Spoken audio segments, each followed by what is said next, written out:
नमस्कार, अर्थनीति में आपका स्वागत है। मैं हूं सोनिया सिंह।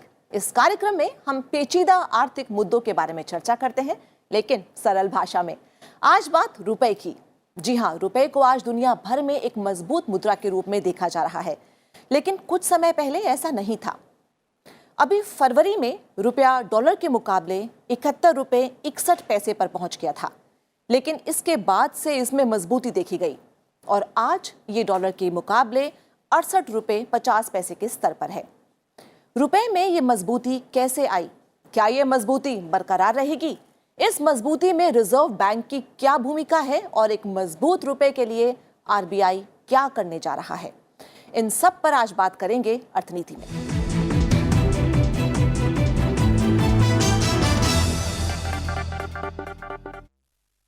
तो रुपए की मजबूती और उसके भविष्य के बारे में बात करने के लिए आज हमारे साथ मौजूद हैं अभिनव प्रकाश, जो दिल्ली विश्वविद्यालय में असिस्टेंट प्रोफेसर हैं, और साथ ही में हैं वेद कुमार जैन साहब, जो कि एक अर्थशास्त्री हैं। अभिनव, आपसे शुरू करते हैं। फॉरेक्स स्वैप ये है क्या? इससे कितना फर्क पड़ेगा? अर्थव्यवस्था को कैसे मदद मिलेगी? बैंक्स को क्या फर्क होगा और बोरोवर्स को कितना फायदा होगा? जी देखिए, आरबीआई का जो मेन काम है वो है फॉरेन एक्सचेंज मार्केट में लिक्विडिटी मैनेजमेंट। इसके लिए कई इंस्ट्रूमेंट्स अडॉप्ट होते हैं, उसमें स्वैप भी एक होता है। इसमें बेसिकली है कि मार्केट में लिक्विडिटी कैसे इन्फ्यूज़ की जाए। तो स्वैप कई तरीके के हो सकते हैं। आप डॉलर खरीद सकते हैं, रुपया दे सकते हैं, आप रुपया बाई बैक कर सकते हैं, डॉलर्स इन्फ्यूज़ कर सकते हैं, डिपेंडिंग कि किसकी कमी है मार्केट में। यहाँ पे लिक्विडिटी बढ़ाने की बात है तो डॉलर को बाई किया जाएगा फॉरेक्स मार्केट से और रुपये को इन्फ्यूज़ किया जाएगा। देखिए, जो आपका जो एक्सचेंज रेट होता है वो अल्टीमेटली फॉरेक्स मार्केट में डिसाइड होता है किसकी कितनी डिमांड है, किसकी कितनी सप्लाई है। जिसकी डिमांड ज़्यादा होगी उसका क्या कहते हैं एप्रिसिएशन हो जाता है, और जिसकी सप्लाई ज़्यादा होती है उसका डेप्रिसिएशन हो जाता है। और तो जब आप लिक्विडिटी इन्फ्यूज़ करेंगे मार्केट में, उससे क्या होगा कि रुपये की सप्लाई बढ़ जाएगी, रुपये का थोड़ा डेप्रिसिएशन हो जाएगा। तो रुपया जो अप्रिशिएट करता जा रहा है इस पे थोड़ा रोक भी लग जाएगी, क्योंकि रुपया ज़्यादा अप्रिशिएट करना भी एक समस्या की जड़ होता है। भारत में अधिकतर हम इसको हमेशा नेशनल प्राइड और अन्य चीज़ों से जोड़ देते हैं, लेकिन हमको समझना होगा कि ये सिंपली एक इकोनॉमिक मैनेजमेंट है। रुपया ज़्यादा अप्रिशिएट तेज़ी से होगा तो हमारे एक्सपोर्टर्स को भी समस्याएं होती हैं। स्वैप करने से, लिक्विडिटी करने से हमारे जो कंपनीज़ हैं जो है उनको बोरो करने में भी काफ़ी आसानी होती है। तो अगर डॉलर वर्सेस रुपये की बात करें तो रुपये पर किस तरह का असर पड़ेगा? देखिए, रुपये की बात करें तो डॉलर वर्सेस रुपये में, जैसे मेरम जी कह रहे थे कि आरबीआई एज ए रेगुलेटर काम करता है, और रेगुलेटर का यह होता है कि भारत की अर्थव्यवस्था को उस परिस्थिति में रखा जाए जिससे कि ओवरऑल मेरे इंपोर्ट और एक्सपोर्ट को न्यूट्रल लेवल पे प्ले किया जाए जी। तो आपने देखा कि एक जो डॉलर वर्सेस रुपये का जो रेट करेंसी का चलता है वो बेसिकली इन्फ्लेशन से मॉनिटर्ड होता है। तो आज की डेट में जैसी भारत की अर्थव्यवस्था चल रही थी तो आज रुपये बड़ा स्ट्रेंथन हुआ है। 1 अक्टूबर 2018 में जो 74 रुपये से पहुंच गया था वो अब 68 रुपये कुछ पैसे उसके ऊपर आया हुआ है। तो इस परिस्थिति में आज की डेट में जो हमारा इम्पोर्ट है वो चीप हो गया और एक्सपोर्ट हमारा महंगा हो गया, क्योंकि जो भी आदमी खरीदेगा तो उसको आज की डेट में वो महंगा हो जाएगा। तो उसका रिजल्ट ये निकाला कि उसको बैलेंस करने के लिए आपको कहीं ना कहीं एक व्यवस्था क्रिएट करनी पड़ेगी जिससे कि एक न्यूट्रल रेट वर्कआउट करना पड़ा है। तो इस परिस्थिति में रिजर्व बैंक ऑफ इंडिया ने जैसे अभी ये स्वैप की वर्किंग की कि वो इस डॉलर को खरीदेगा तो डॉलर की डिमांड क्रिएट करेगा, जिससे कि रुपये के रेट में, जैसे अभिनव जी कह रहे थे, उसमें फ़र्क पड़ सकता है और वो फ़र्क पड़ने से हो जाएगा। उससे क्या होगा कि जो मेरे एक्सपोर्टर हैं जो आज की डेट में अगर $10 का एक्सपोर्ट करते हैं उनको 68 रुपये के हिसाब से 680 रुपये मिलते हैं, और ये 1 रुपये का रेट पड़ता है तो 69,690 रुपये मिलेंगे, ताकि वो एक्सपोर्ट बाहर के करने वाले के मुकाबले में चीप हो जाएगा, वो कम रेट में दे पाएंगे उसकी वर्किंग। इसी तरह से मेरे इंपोर्ट क्या आएगा आज की डेट में, क्योंकि भारत की परिस्थिति इस समय ऐसी है कि जहाँ कहा जा सकता है कि अर्थव्यवस्था पूरी स्टेबलाइज्ड है, क्योंकि राजनीतिक परिस्थिति को देखा जाए, फॉरेन इंस्टीट्यूशनल इन्वेस्टर की इन्वेस्टमेंट देखी जाए, फॉरेन पोर्टफोलियो को देखा जाए, और पर्टिकुलरली आज की डेट में क्रूड ऑयल के रेट को देखा जाए तो जो इंपोर्ट के ऊपर बहुत भारी है आज की डेट में वो काफ़ी स्टेबलाइजेशन हुआ है, तो उससे व्यवस्था काफ़ी वो स्टेबलाइज है। दूसरा, इंटरनेशनली भी यूएस ने जो यूएस फेडरल रिजर्व की जो पॉलिसीज आ रही हैं, आपने देखा होगा पिछले 2 साल से उनकी पॉलिसी थी कि वो इंटरेस्ट रेट को बढ़ा रहे थे। इंटरेस्ट रेट बढ़ाने से जो मनी की जो मूवमेंट है वो यूएस में ज़्यादा जा रही थी, विद द रिजल्ट कि यूएस डॉलर महंगा होता चला गया और आपका हमारा भी $1 उसमें इफेक्ट हुआ। लेकिन अभी भी उन्होंने ये अनाउंसमेंट की है कि अब हम इस इंटरेस्ट रेट को नहीं चलेंगे, और जो एक कोशिश करने की कोशिश हो रही थी, उनको लगा कि शायद फिर वो जो प्रोग्रेशन है वो अफेक्ट हो रहा है, तो वो शायद इंटरेस्ट रेट को फिर स्ट्रेंथन नहीं करेंगे, तो वहाँ स्टेबलाइज करेंगे। अगर ऐसा हो रहा है तो उसकी भी इम्पैक्ट हमारे रुपीज़ से आ रहा है, जो हमारा रुपये मजबूत होता जा रहा है। जैसे अभिनव जी कहे, ये तो बड़ा अच्छा लगता है कि मेरा प्राइड लगता है कि मेरा रुपया बहुत महंगा है और $1 के वर्सेज में ₹1 मिलता है, तो वो कहना है। लेकिन आपको अपनी इकोनॉमिक परिस्थिति को देखना पड़ेगा, और उसमें हिसाब से मेरे हिसाब से आरबीआई ने इस स्टेज पे बहुत अच्छा कदम उठाने की कोशिश की है कि ये राइट टाइम है कि इस समय अपनी लिक्विडिटी को बढ़ा लिया जाए। $5 बिलियन अगर आज लेके रिजर्व बैंक अपनी लिक्विडिटी को अपने पास बढ़ा लेता है, तो कभी परिस्थिति आगे ऐसे आती है तो वो उसको उस रिजर्व को यूज़ कर सकता है। तो एक बहुत बड़ी स्वैप की वर्किंग की है।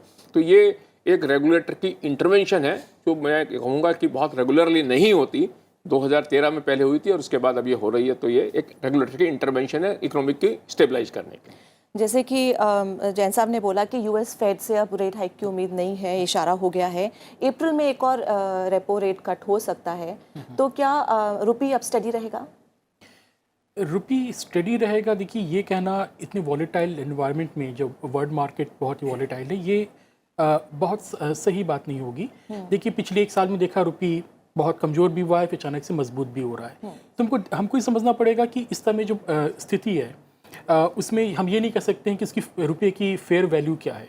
इनफैक्ट कोई नहीं जानता, लोग सिर्फ गेस करते हैं। लोगों का मानना है कि 70 के आसपास है ये हमारी। रेपो रेट कट होगा, ठीक है, वो तो आपके पास आरबीआई जो है अब रेपो रेट थोड़ा कम कर रही है ताकि इन्वेस्टमेंट भारत में बढ़े, थोड़ा इकोनॉमी को थोड़ा बूस्ट मिले। लेकिन उस पर रुपये पे जो वैल्यू पे असर पड़ता है वो अल्टीमेटली आपको पड़ेगा कि आपकी एक्सपोर्ट की स्थिति क्या है और हमारे यहाँ इनफ्लो कितना है। और जो फॉरेन इनफ्लो है, ये कि पिछले साल भी जो डेप्रिसिएशन हुआ था उसका एक बड़ा कारण था कि फॉरेन जो FIIs हैं बहुत तेज़ी से भारत से बाहर निकल गए थे, वो अब बहुत तेज़ी से वापस आ रहे हैं, तो रुपया फिर से मजबूत हो रहा है। तो उसको तो हम चेक नहीं कर सकते हैं कि वो कितना वॉलेटाइल है, अनलेसली हम वाकई में कंट्रोल और रेगुलेट करना शुरू करें।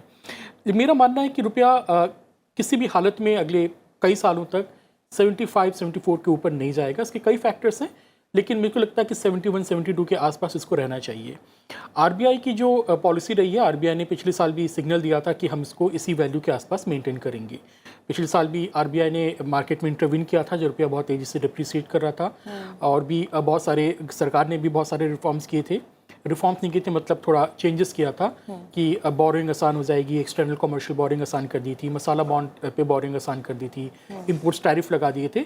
मुझे लगता है कि सरकार और आरबीआई का कोई स्टेटेड ऐसा नहीं है कि हम इसको इस वैल्यू पे मेंटेन करेंगे। मुझे लगता है 70 के आसपास इसको मेंटेन करेंगे, तो मुझे लगता है रहना चाहिए इसके आसपास। जी, तो जैसे कि हमने देखा था कि जो रीसेंट रैली थी अगेंस्ट डॉलर रुपये की, वो इस अनाउंसमेंट के बाद, जो फॉरेक्स स्वैप अनाउंसमेंट है, इसके बाद थोड़ी सी थम सी गई थी।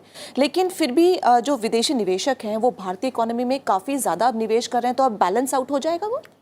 नहीं, देखिए आप उसको पर्पज़ दीजिए। पर्पज़ क्या है, आरबीआई ने समझा है, जैसे अभिनव कह रहे थे कि एक रेट को मुझे स्टेबलाइज करना है, और रेट स्टेबलाइज लॉन्ग टर्म्स के पर्पज से करना होता है, शॉर्ट टर्म में नहीं होना चाहिए। तो करंट अकाउंट डेफिसिट एक बहुत बड़ा पार्ट प्ले करता है, और करंट अकाउंट डेफिसिट मीन्स कि जो मैं एक्सपोर्ट और इंपोर्ट का जो मेरा डिफरेंस है वो कितना आता है, वो अल्टीमेटली कलेक्शन आपकी वो मानी जाती है। FPI की जो इन्वेस्टमेंट्स आती हैं वो बड़ी डायनेमिक होती हैं, मूवमेंट कर जाती हैं।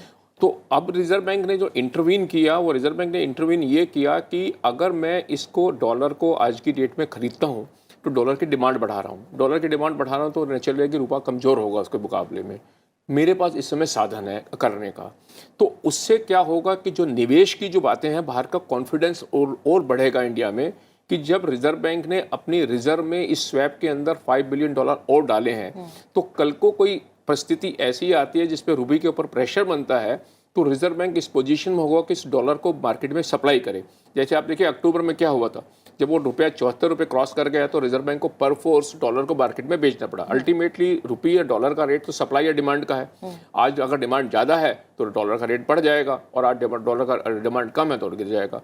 तो क्योंकि अब इस समय लगा कि डॉलर की डिमांड कम है और रुपये मजबूत हो गया, रिजर्व बैंक ने सोचा कि इस समय एक अच्छा मौका है कि मैं अपने रिजर्व को बढ़ा के बैठ जाऊँ, ताकि कंट्री के अंदर कल को कोई ऐसी परिस्थिति आए तो मैं उसको यूज़ कर सकूं।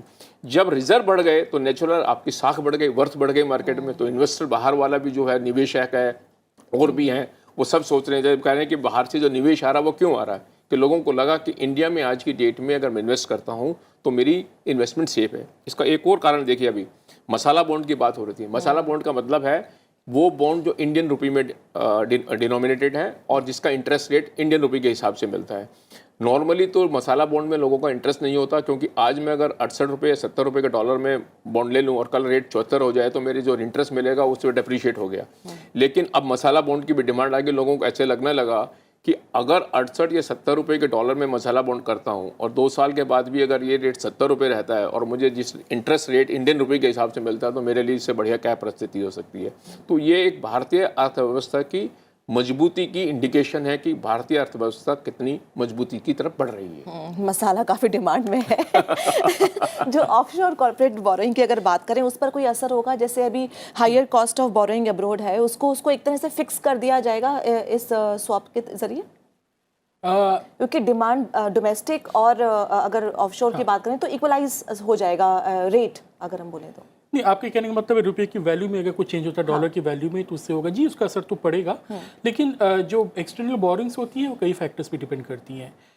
नॉर्मली आपका जो आपकी जो यहाँ की बोरोवर्स हैं भारत में, जैसे कि एक मैन्युफैक्चरिंग कंपनी को लास्ट ईयर अलाउ कर दिया था कि आप 1 साल की एक्सटर्नल बोरिंग भी कर सकते हैं। तो वो रिस्क प्रीमियम भी होता है, बहुत सारे प्रीमियम्स होते हैं। यस, अगर रुपया थोड़ा आपका मजबूत होता है और तो आपको थोड़ा आसान होता है बोरिंग करना, क्योंकि आप मतलब कम रुपए में आप डॉलर से उसको खरीद सकते हैं। लेकिन बहुत डायरेक्ट इसका असर पड़ने वाला है सिवाय एक्सचेंज रेट के अलावा, वैसा मेरे को नहीं लगता जी। तो इसमें मैं देखिए जो बाहर की बोरोइंग होती है ना, देखिए बोरोइंग करने के कई साधन होते हैं। एक आरबीआई बोरिंग करे, कंट्री बोरिंग करे, एक इंडिविजुअल बोरिंग करे। तो क्या होता, कभी कभी ये डिफरेंट टूल इस्तेमाल किए जाते हैं बोरिंग करने के लिए, और जो भी बोरोवर करता है वो 2 चीज़ों को लेके चलता है। आज की डेट में मुझे क्या इंटरेस्ट रेट मिल रहा है मुझे पड़ेगा, और दूसरा मेरा कल को करेंसी डेप्रीशिएट या अप्रीशिएट होती है तो उसका इंटरेस्ट के ऊपर फैक्टर क्या पड़ेगा, और उसी के हिसाब से कभी कभी हेजिंग की जाती है। तो हेजिंग का एक प्रीमियम भी डिफाइन होता है, और वो प्रीमियम इस बात पे डिपेंड करता है कि फ्यूचर में आपको क्या लग रहा है कि ये रेट कहाँ जाएगा।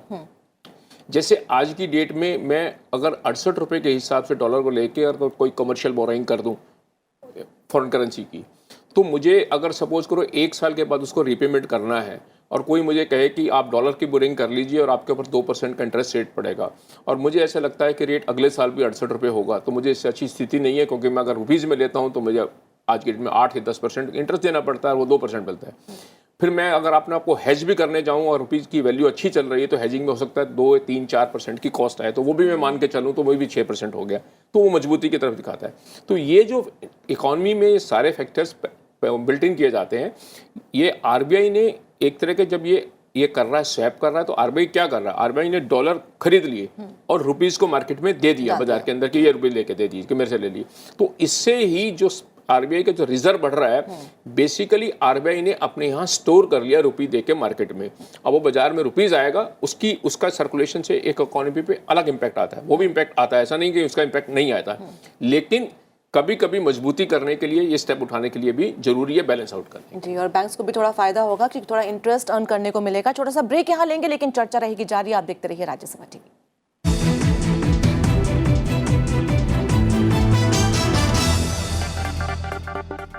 Long years ago, we made a tryst with destiny, and now the time comes when we shall redeem our pledge.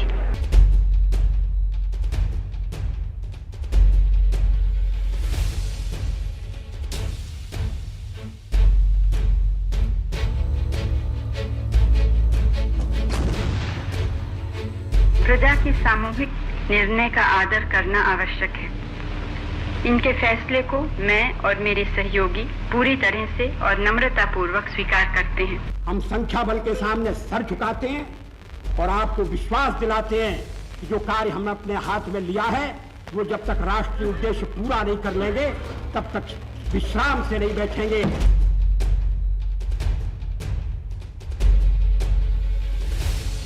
मैं नरेंद्र दामोदर दास मोदी ईश्वर की शपथ लेता हूं। देखिए हमारा विशेष कार्यक्रम चुनाव का सफर सिर्फ राज्यसभा टीवी पर।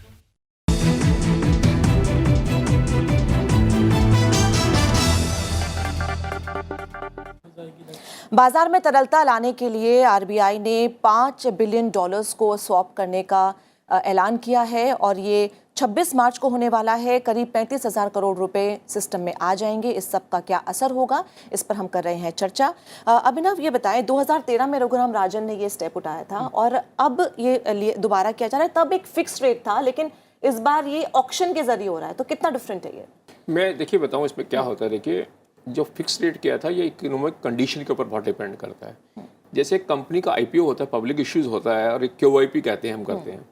उसमें होता क्या है कि आप अगर कॉन्फिडेंट हैं कि मुझे वैल्यू बढ़िया मिलेगी तो आप कहते हैं कि मैं इस रेट वर्कआउट करें, और कॉन्फिडेंट नहीं है तो आप कुछ हायर वर्किंग करना चाह रहे हैं।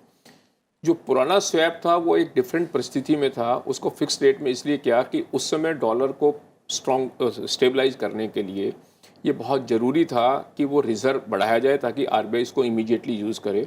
और उसकी टर्म्स एंड कंडीशन बहुत सॉफ्ट थी, बहुत लिबरल थी, जिसमें एनआरआई वगैरह को भी कहा गया था कि आप ऐसे करेंगे, ये करेंगे तो बहुत सारे बेनिफिट देंगे।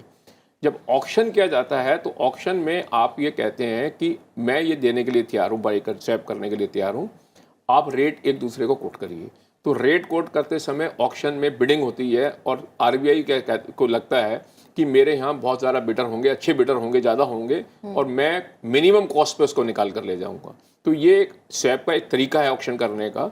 एक आप फिक्स रेट के मेरा ये रेट आप लिया, ये जो मैं इसमें लेने के लिए बायर हूँ वर्कआउट करने के लिए। एक आपने कहा ऑक्शन करने के लिए। तो मुझे ऐसा लगता है कि क्योंकि रुपये इस समय मजबूत हुआ है तो आरबीआई मैक्सिमाइज करना चाहता है इसके लिए कि भाई मैं इसको मैक्सिमाइज करा जाए रेट ऑफर करने के लिए, क्योंकि जिसका प्रीमियम डिटरमिन होगा कि क्या इसका प्रीमियम बनाया जाए, उसके लिए आरबीआई अपनी कॉस्ट को मिनिमाइज करने के लिए ऑक्शन करना चाह रहा है, so that best possible economic benefit निकाला जाए। जी अभिनव, जैसे अब तक ओपन मार्केट ऑपरेशन से या फिर बॉन्ड्स खरीदने के जरिए अब तक लिक्विडिटी बढ़ाते थे, लेकिन इस बार ये वाला जो ऑप्शन लिया गया है, इसका क्या रीज़न हो सकता है?